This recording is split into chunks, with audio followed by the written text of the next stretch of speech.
ಕನ್ನಡದ reality show Bigg Boss season 11ರ ಸ್ಪರ್ಧಿ ಧನರಾಜ್ ಆಚಾರ್ಯ ನಿನ್ನೆ ಸಂಜೆ ಹುಟ್ಟೂರು ಪುತ್ತೂರಿಗೆ ಆಗಮಿಸಿ ಮಹಾಲಿಂಗೇಶ್ವರ ದೇವರ ದರ್ಶನ ಪಡೆದಿದ್ದಾರೆ. ಖಾಸಗಿ ವಾಹಿನಿಯ ಬಿಗ್ ಬಾಸ್ ರಿಯಾಲಿಟಿ ಶೋನಲ್ಲಿ ಸುಮಾರು 16 ವಾರಗಳ ಕಾಲ ಉಳಿದುಕೊಂಡು ಕೊನೆಯ ಹಂತದಲ್ಲಿ ಧನರಾಜ್ ಹೊರಬಂದಿದ್ದರು.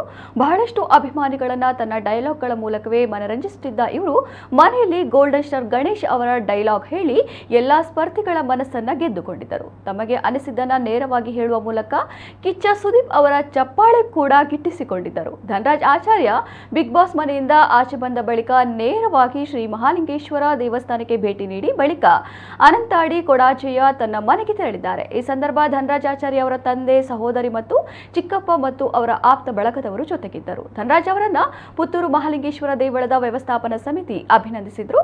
ಬಿಗ್ ಬಾಸ್ ಅಂತಿಮ ಹಂತದಲ್ಲಿದ್ದು ನಮ್ ದೋಸ್ತ್ ಹನುಮಂತ ಗೆಲ್ತಾನೆ ಅನ್ನೋ ನಂಬಿಕೆ ಇದೆ ಅಂತ ಪುನರುಚ್ಚರಿಸಿದ್ದಾರೆ. ಬಿಗ್ ಬಾಸ್ ವೇದಿಕೆ ಅನ್ನೋದು ಎಲ್ಲರ ಒಂದು ಕೋಟ್ಯಾಂತರ ಜನರ ಕನಸು. ಆ ಕೋಟ್ಯಾಂತರ ಜನರ ಕನಸಲ್ಲಿ ನನಗೆ ಒಂದು 17 ಜನರಲ್ಲಿ ಒಬ್ಬನಿಗೆ ನನ್ನ ಪಾಲಾಗಿದೆ ಅನ್ನೋದು ಶ್ರೀ ಮಹಾಲಿಂಗೇಶ್ವರ ದೇವರ ಕೃಪೆ ಅಂತಲೇ ಹೇಳಕ್ಕೆ ಇಷ್ಟಪಡ್ತೇನೆ. ಅವರ ಆಶೀರ್ವಾದದಿಂದ ಆ ಒಂದು ಅವಕಾಶ ಸಿಕ್ಕಿದೆ. ಅವಕಾಶನ ಸದುಪಯೋಗಪಡಿಸ್ಕೊಂಡು ಜನರ ಪ್ರೀತಿ ಗೆದ್ದು ಫಸ್ಟ್ ಟೈಮ್ ನಾನು ನಂಬೋ ಆರಾಧ್ಯ ದೇವ ಶ್ರೀ ಮಹಾಲಿಂಗೇಶ್ವರ ದೇವರು ಪುತ್ತೂರು ಇಲ್ಲಿಗೆ ಬಂದಿದ್ದೀನಿ. ತುಂಬ ಖುಷಿ ಇದೆ.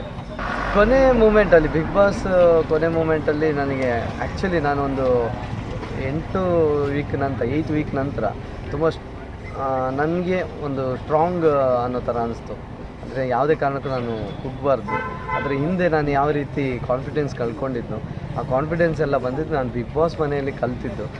ಆ ಕಾನ್ಫಿಡೆನ್ಸ್ನಿಂದಲೇ ಆಟಾಡಿ ಈ ಕೊನೆ ವಾರದಲ್ಲಿ ಏನಿದೆ ಎಲ್ಲ ಟಾಸ್ಕಲ್ಲೂ ತುಂಬ ಚೆನ್ನಾಗಿ ನನ್ನ ಎಫರ್ಟ್ ಕೊಟ್ಟು ನನಗೇನು ಆ ಮಿಡ್ ವೀಕ್ ಎಲಿಮಿನೇಷನಿಂದ ಪಾರಾಗಬೇಕು ಅದಕ್ಕಿಂತಲೇ ನಾನು ಟಾಸ್ಕನ್ನ ಆಟ ಆಡಿ ಅದಕ್ಕೆ ನನಗೆ ಮೊದಲನೇ ಇನ್ಸ್ಪಿರೇಷನ್ ನನ್ನ ದೋಸ್ತ. ಫಿನಾಲೆ ಟಿಕೆಟು ತಗೊಂಡಾಗ ಸುದೀಪ್ ಸರ್ ಕೇಳ್ತಾರೆ, ನಿಮ್ಮ ದೋಸ್ತ ಹೋದ ನಿಮ್ಗೆ ಖುಷಿ ಸರ್ ಅಂತ.